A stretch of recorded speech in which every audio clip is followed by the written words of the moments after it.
Hubo un hombre que creció con el apellido de Cantinflas. Y hubo una mujer que supo, desde el primer día, que ese apellido era una mentira a medias. Durante décadas, ninguno de los dos habló. Uno porque quizás nunca tuvo todas las respuestas. La otra porque había tomado una decisión, o alguien la había tomado por ella, y sostener ese silencio era el precio de seguir cerca de lo único que le importaba. Esta es la historia que México eligió no contar. Piensa en lo que significa crecer siendo el hijo de un mito. Cada vez que enciendes la televisión, está él. En las películas, en los carteles, en la boca de la gente que lo quiere sin haberlo conocido. Un hombre que para el mundo entero es sinónimo de alegría, de ingenio, de México mismo. Y tú sabes, o intuyes, que a veces es peor, que entre ese hombre y tú hay algo que nunca se dijo del todo. Una versión de la historia que no coincide del todo con la que te contaron. Los hijos de los mitos cargan con algo que nadie les pregunta. Cargan con la distancia entre lo que el mundo cree y lo que ellos saben. Y esa distancia, cuando es grande, pesa de una manera que no tiene nombre exacto. Pasé semanas rastreando hemerotecas, declaraciones en vida de los involucrados y testimonios que nunca llegaron a consolidarse en un relato único para traerte este documental. Lo que encontré no fue una verdad limpia y ordenada. Fue algo más parecido a lo que siempre son estas historias cuando las buscas de verdad. Fragmentos. Versiones que se contradicen. Nombres que aparecen en una fuente y desaparecen en la siguiente. Silencios que duran demasiado para ser inocentes. Pero también encontré un núcleo. Algo que se repite con demasiada consistencia para ignorarlo. Cantinflas fue el hombre más querido del entretenimiento mexicano del siglo XX. Eso no está en discusión. Lo que sí está en discusión, lo que lleva décadas viviendo en los márgenes de su historia oficial, en las columnas de chismes que nadie firmó con nombre completo, en los testimonios que circularon sin que nadie los recogiera del todo, es lo que ocurrió fuera de la pantalla. En los espacios que las cámaras no filmaban y que la prensa de su época decidía, muchas veces, no publicar. Porque todos conocemos a Cantinflas. El peladito. El genio de la carpa. El hombre que hizo reír a medio mundo y al que Charlie Chaplin llamó el mejor comediante del planeta. Esa imagen está grabada en la memoria colectiva de varias generaciones y no hay nada en este documental que pretenda borrarla. Pero cuanto más brilla un mito, más oscura es la sombra que proyecta detrás. La mujer que guardó el secreto no era una figura menor en esta historia. Era alguien que conoció a Mario Moreno en el momento más alto de su carrera, en el México de los años 50 donde las estrellas eran casi intocables y donde ciertos errores, o ciertas verdades, no tenían cabida en el relato público. Tomó una decisión, o alguien la tomó por ella. Y después vivió con esa decisión durante más tiempo del que cualquier persona debería tener que vivir con algo así. Lo que estaba en juego no era solo un secreto familiar. Era la identidad de una persona real. Era el derecho de un hombre a saber quién era y de dónde venía. Era la pregunta de si México estaba dispuesto a ver a uno de sus ídolos más grandes como lo que también fue, un hombre que tomó decisiones que lastimaron a otros, en una época que se lo permitió porque proteger el mito era más cómodo que sostener la verdad. La respuesta, durante décadas, fue no. Pero los secretos que sobreviven a sus protagonistas tienen una tendencia particular. Tarde o temprano, encuentran la manera de hablar solos. Mario Moreno Reyes nació en 1911 en la colonia Tepito, una de las zonas más duras del Distrito Federal. Creció entre vecindades apretadas, familias que vivían en cuartos sin ventana y padres que llegaban tarde del trabajo con poco que poner sobre la mesa. Ese México áspero y cotidiano fue el primer escenario que conoció. Y fue también el material con el que después construyó al personaje que lo volvería inmortal. Cantinflas tardó en llegar. Antes fue cargador, peluquero, bailarín de carpa, boxeador de poca monta. Se subió a escenarios de lona en ferias de pueblo donde el público tiraba monedas si le gustaba lo que veía.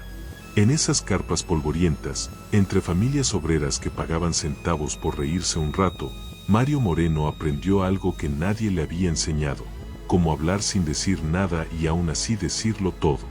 El cine llegó en 1936. Y después llegó todo lo demás. Para los años 40 era ya una figura sin equivalente en América Latina. Sus películas se veían en Argentina, en España, en toda Centroamérica. La cita de Chaplin circuló en todos los periódicos. Se imprimió en carteles. Se volvió parte del mito. Y el mito, a esas alturas, ya era casi imposible de separar del hombre. Pero México en esos años tenía sus propias reglas sobre lo que podía decirse en público. El cine de oro era una industria próspera y vigilada.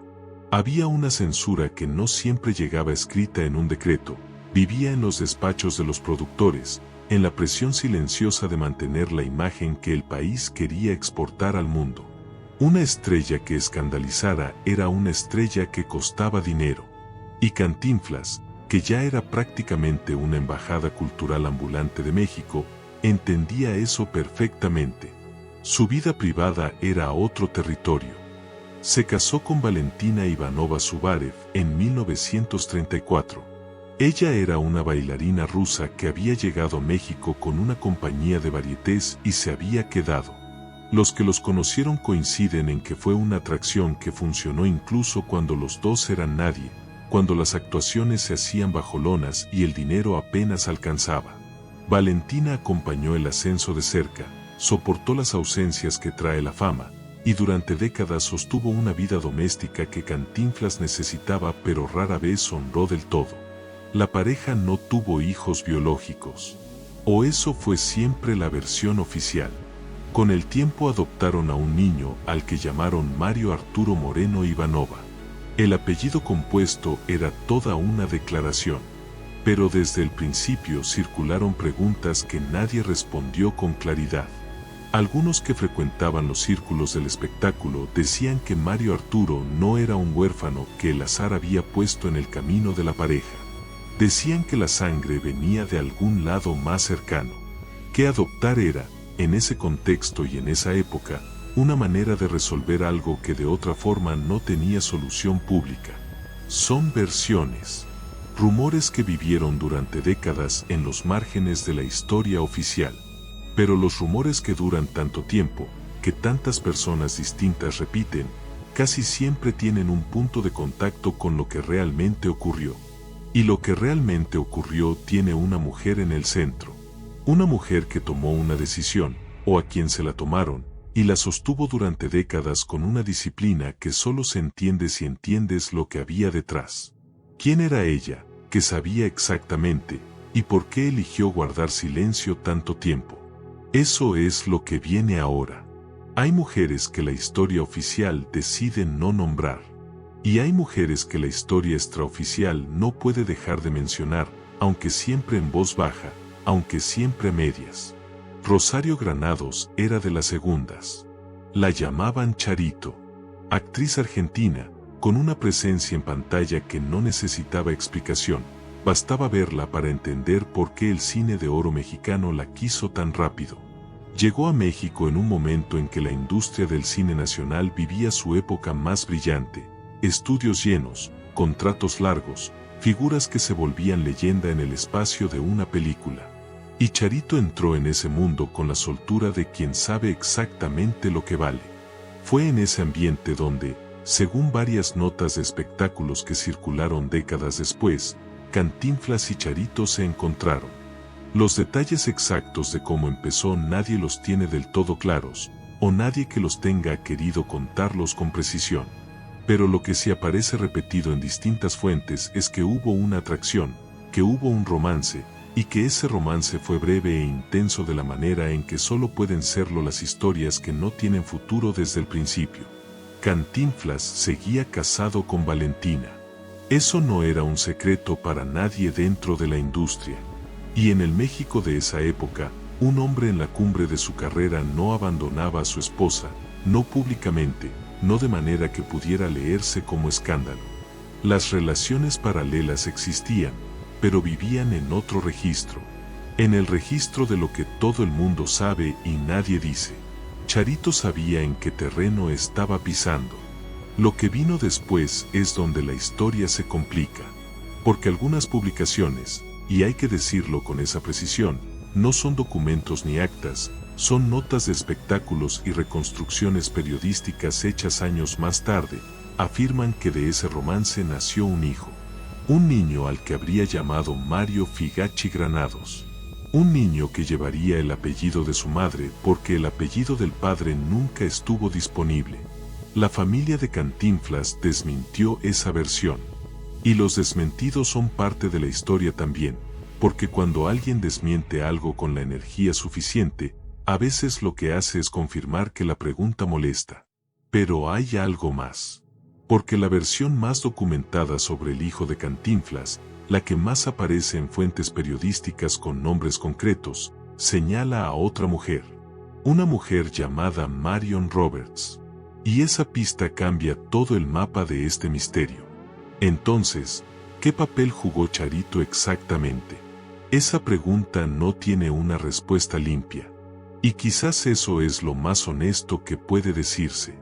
Charito Granados puede haber sido la mujer que vivió un amor real con Mario Moreno y pagó el costo de haberlo amado en silencio.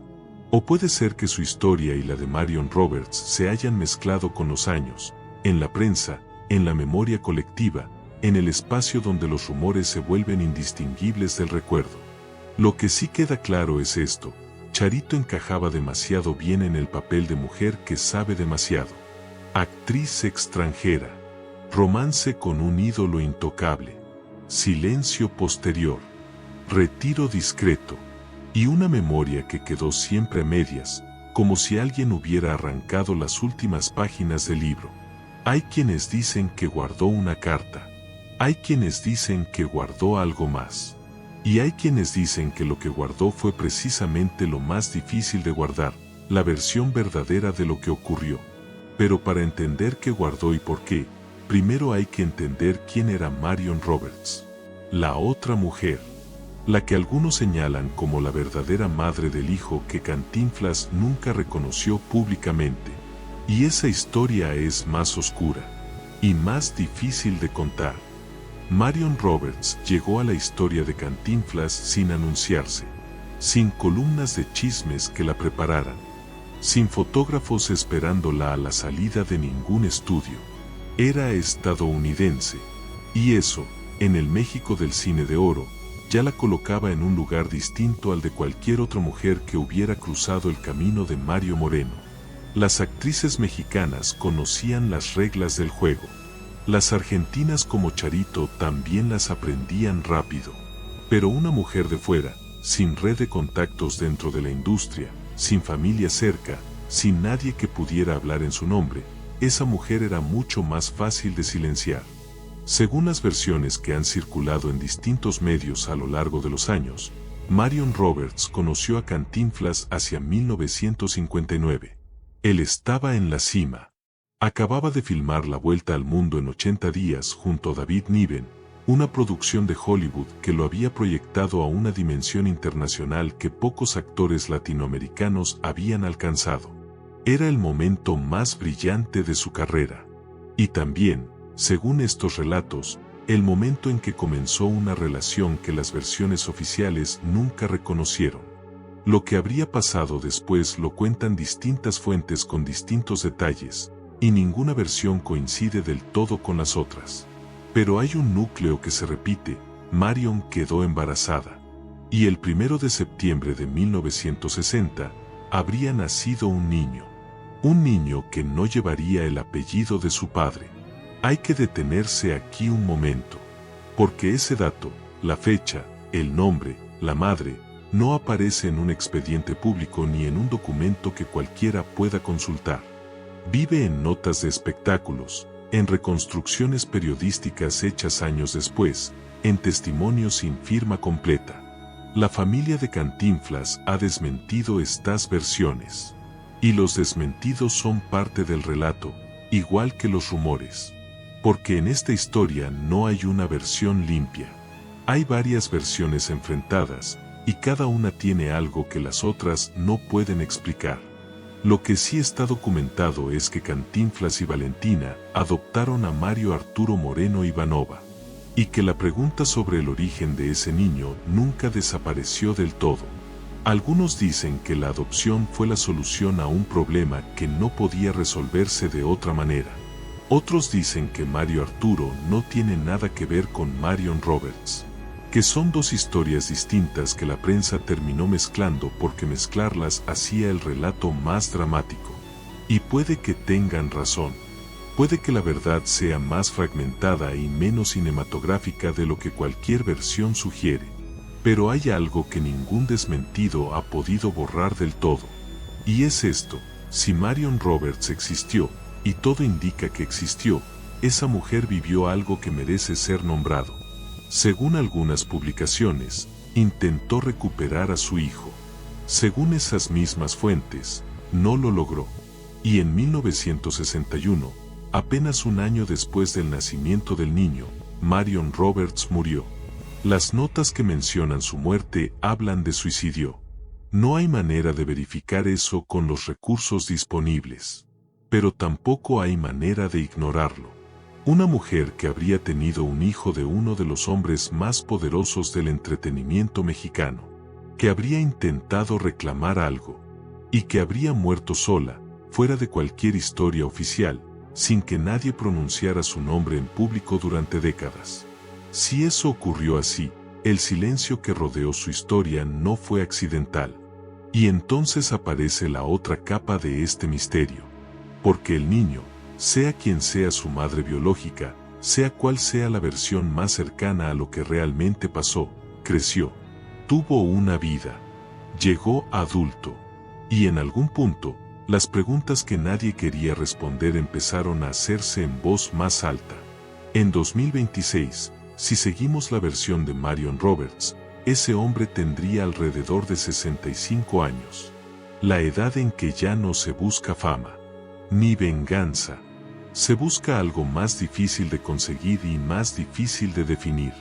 Se busca que alguien, por fin, diga en voz alta lo que siempre se supo en silencio. Pero para que eso ocurriera, primero tenía que caer algo. La herencia de Cantinflas, económica, legal, simbólica, se convirtió en el campo de batalla donde todo lo que había sido guardado empezó a salir. Y lo que salió cambió la historia. Hubo un sistema. Y ese sistema funcionó. No era una conspiración con reuniones secretas ni documentos firmados en la oscuridad. Era algo más ordinario y por eso más difícil de combatir. Era la lógica de una industria que sabía exactamente cuánto valía la imagen de sus estrellas y cuánto costaba perderla. En el México del cine de oro, las grandes figuras del espectáculo no eran solo actores. Eran marcas. Eran exportaciones culturales. Eran la cara que México mostraba al mundo en una época en que el país necesitaba con urgencia verse a sí mismo como moderno, próspero y digno de admiración. Un escándalo en la vida privada de una de esas figuras no era un problema personal, era un problema económico, diplomático, casi nacional. Los estudios lo sabían. Los representantes lo sabían. La prensa, en buena parte, también lo sabía. Y todos habían llegado a un acuerdo tácito. Ciertas cosas no se publicaban. Ciertas preguntas no se hacían en voz alta. Ciertas mujeres no existían en el registro oficial. Cantinflas era, dentro de ese sistema, un caso especial. Porque su personaje no era el de un galán de mirada seductora o un villano elegante. Era el peladito, el hombre del pueblo, el que hablaba como los de abajo y le ganaba a los de arriba. Su imagen dependía de una credibilidad moral que otros actores no necesitaban de la misma manera. Un galán podía tener amantes y el público lo perdonaba, era parte de su atractivo. Pero Cantinflas representaba algo distinto. Representaba una cierta pureza popular. Y esa pureza había que cuidarla. Por eso el silencio alrededor de cualquier historia comprometedora no fue opcional. Fue estructural.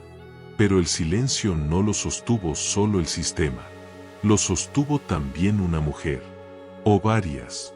Pensar en esa mujer, en cualquiera de las mujeres que pueden haber estado cerca de ese secreto, requiere soltar la idea de que callar fue cobardía. Porque no lo fue. Callar, en ese contexto y en esa época, era a veces la única opción que dejaba algo en pie. El México de los años 50 y 60 castigaba la maternidad fuera del matrimonio con una dureza que hoy cuesta imaginar. Una mujer que apareciera públicamente como madre de un hijo ilegítimo de una figura famosa no ganaba reconocimiento ni compasión. Ganaba estigma. Perdía trabajo, si lo tenía en la industria. Perdía reputación. Y arriesgaba algo todavía más concreto, la custodia de su propio hijo, en un sistema legal donde la madre soltera tenía muy poco peso frente a un hombre con dinero y abogados. El miedo que pudo haber sentido esa mujer no era abstracto. Era el miedo a perder lo único que le quedaba. Y luego estaba la presión más directa. Representantes, abogados, intermediarios, figuras que en la industria del espectáculo de esa época sabían muy bien cómo manejar este tipo de situaciones. No siempre con amenazas explícitas. A veces con dinero. A veces con promesas. A veces simplemente con la explicación clara de lo que pasaría si la historia salía a la luz, y la sugerencia igualmente clara de lo que podía ocurrir si no salía. Un pacto de supervivencia. Eso es lo que fue el silencio. No una decisión tomada en frío, sino el resultado de un cálculo que la vida misma obligó a hacer. Y mientras ese silencio se sostenía, el mito crecía. Cantinflas siguió filmando. Siguió llenando cines. Siguió siendo el hombre que México necesitaba que fuera. Valentina murió en 1966 y él quedó viudo, pero su imagen pública no cambió en lo esencial. Siguió siendo el peladito. Siguió siendo el ícono. Siguió siendo el nombre que abría puertas en Hollywood y en toda América Latina. Y en algún lugar fuera de esa historia, un niño crecía sin saber del todo quién era. O quizás lo sabía. Quizás lo había sabido siempre, de esa manera en que los hijos saben cosas que nadie les ha dicho del todo, porque lo sienten en las pausas, en las preguntas que los adultos evitan, en los silencios que duran demasiado para ser inocentes. Mario Arturo Moreno Ivanova creció con el apellido de Cantinflas. Tuvo una vida que estuvo siempre en el borde de la historia pública de su padre, cerca pero nunca del todo dentro. Las preguntas sobre su origen no desaparecieron con los años. Las versiones sobre Marion Roberts, sobre Charito, sobre lo que realmente ocurrió en esos años de silencio, siguieron circulando. Y cuando Cantinflas murió en 1993, esas preguntas no murieron con él.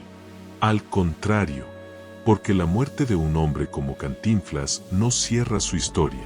Abre otra, la de lo que deja atrás. La de quien tiene derecho a reclamar qué. La de una herencia, en dinero, en derechos, en nombre, que de repente vale mucho y que más de una persona considera suya. Y ahí, en ese momento, el secreto que había sobrevivido décadas empezó a mostrar sus primeras grietas. Lo que vino después fue más largo, más ruidoso y más doloroso que cualquier cosa que el sistema había logrado silenciar antes. Porque los secretos que sobreviven a sus protagonistas tienen una tendencia particular. Tarde o temprano, encuentran la manera de hablar solos. Cantinflas murió el 20 de abril de 1993. Tenía 81 años. Llevaba tiempo enfermo, cáncer de pulmón, según los registros médicos. El país lo despidió como despide a sus mitos, con titulares grandes, con lágrimas en televisión, con la sensación colectiva de que algo irreemplazable acababa de irse. En México y en buena parte de América Latina, ese día la gente habló de él como si hubiera perdido a alguien de su propia familia. Pero las familias reales son más complicadas que los mitos. Y la suya lo era. Lo que vino después de su muerte fue silencioso al principio. Discreto. El tipo de movimiento legal que ocurre en despachos y no en portadas. Pero con los años fue creciendo hasta volverse imposible de ignorar. los derechos de sus 39 películas. Eso era lo que estaba en juego. Una herencia que no era solo sentimental, era una industria. Décadas de trabajo, de distribución, de regalías que seguían generando dinero mucho después de que el hombre ya no estuviera. Y alrededor de esa herencia empezó a construirse una batalla legal que duró aproximadamente 16 años y que, casi como efecto secundario, fue sacando a la luz todo lo que había sido enterrado. Mario Arturo Moreno Ivanova estaba en el centro. El hijo adoptado, o el hijo biológico encubierto, dependiendo de qué versión se siguiera. En algún punto de su vida adulta, según él mismo contó en entrevistas, Cantinflas lo llamó y le explicó la verdad. Le dijo que su madre biológica era Marion Roberts, una mujer estadounidense, una historia que nunca había salido a la luz de manera oficial. Una parte de su origen que llevaba décadas guardada en el mismo cajón donde el mito guardaba todo lo que no cuadraba con su imagen. Ivanova recibió esa información a los 18 años y se quedó con ella. Lo que hace una persona con una verdad así, recibirla de su padre, de frente, sin que nadie más la escuche, sin documentos ni testigos, es algo difícil de imaginar desde fuera. Crecer creyendo una versión de tu origen y descubrir que esa versión era incompleta, que la mujer que te dio la vida nunca pudo reclamarte, que murió sin poder nombrarte en público, que el hombre que te crió fue también el hombre que eligió el silencio. Los años que siguieron estuvieron marcados por la batalla legal por los derechos de las películas de su padre, por acusaciones cruzadas dentro de la familia, por un pleito que la prensa mexicana siguió de cerca porque cuando el apellido es Cantinflas, cualquier cosa que ocurra tiene audiencia. Y en algún momento de ese proceso, las preguntas sobre el origen de Ivanova volvieron a circular. Con más fuerza, con nombres, con fechas. La historia llegó al siglo XXI con una velocidad que el cine de oro nunca habría podido anticipar. YouTube, redes sociales, podcast de nostalgia, plataformas que no existían cuando el secreto se formó y que ahora lo destapaban en videos con millones de vistas. Los títulos eran dramáticos. El contenido, a veces, mezclaba versiones sin distinguirlas. Charito Granados y Marion Roberts aparecían en el mismo párrafo como si fueran la misma mujer. Las fechas cambiaban. Los nombres se confundían. Y sin embargo, debajo de toda esa mezcla y ese ruido, había algo real que seguía empujando hacia la superficie. La reacción del público fue extraña y reconocible al mismo tiempo.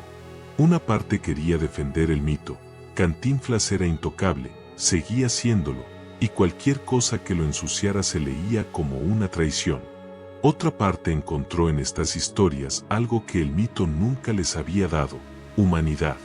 Un hombre que se equivocó, que tomó decisiones que lastimaron a otras personas, que fue grande en pantalla y, en algunos momentos de su vida privada, pequeño de una manera muy reconocible. Y esa segunda reacción, paradójicamente, lo hizo más real que cualquier película. Mario Arturo Moreno Ivanova murió en 2022. Se fue sin haber resuelto del todo la batalla legal por los derechos de las películas de su padre. Se fue con una historia de origen que conoció a los 18 años y que nunca pudo contar completamente en sus propios términos, porque la historia de los hijos de los mitos nunca les pertenece del todo.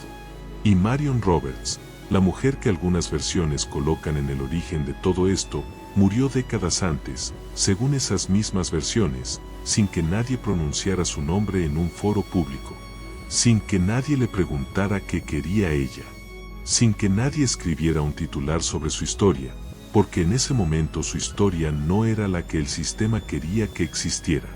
Hoy, en 2026, el nombre de Cantinflas sigue siendo enorme. Sus películas se siguen viendo.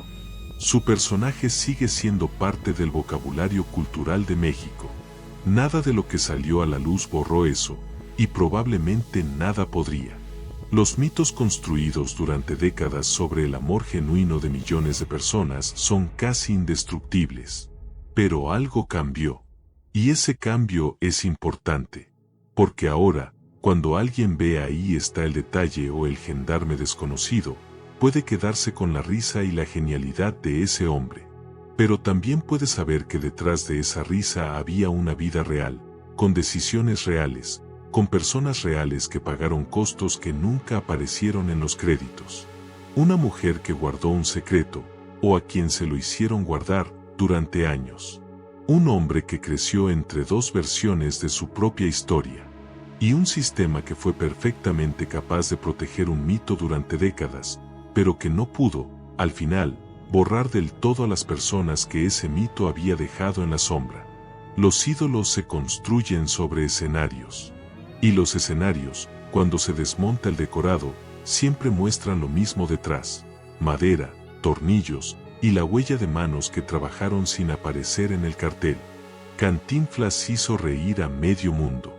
Eso es verdad y seguirá siéndolo. Pero también fue un hombre, con todo lo que eso significa. Hay una pregunta que esta historia deja abierta. Y no es sobre Cantinflas. Es sobre los que vienen después. Sobre los hijos de las figuras que México elige proteger, sobre las mujeres que quedan fuera del relato oficial, sobre los secretos que sobreviven a sus protagonistas y llegan igual a nosotros, décadas más tarde, buscando que alguien finalmente los nombre. Si esta historia te llegó, hay otro nombre que probablemente deberías conocer. Otro caso del cine de oro donde el silencio duró todavía más tiempo y el costo lo pagó alguien que nunca pidió ser parte del mito. Ese documental ya está en camino. Y cuando llegue, vas a entender por qué este no podía contarse sin el primero.